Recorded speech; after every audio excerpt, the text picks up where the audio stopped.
10টা টাকা নিলাম। কানে কথা যায় না নাকি? শুনেছি। কেন নিলাম? শুধুবে না? শুধিয়েছি কখনো? আমি যদি 10টা টাকা উড়িয়ে দিই?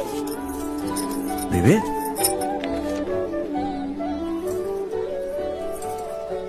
আমি তবে যাই। আমরা থিয়েটার দেখতে যাচ্ছি। তুমি কি শুনলে আমি কি বললাম? বড় জ্বালাচ্ছ ললিতা।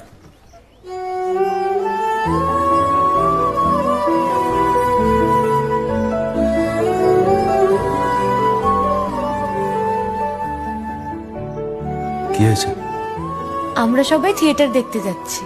আমরা বলতে? আমি, কালী, চারু। চারুকে চেনো? ওই যে পাড়ার মোড়ের বাড়ির আমার বন্ধুর ব্রাহ্মবাড়ি।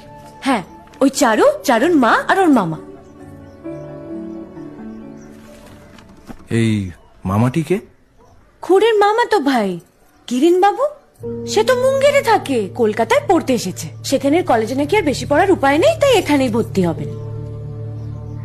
বাহ, তার সম্পর্কে সবকিছু একেবারে ঠোঁটস্থ করা হয়েছে দেখছি।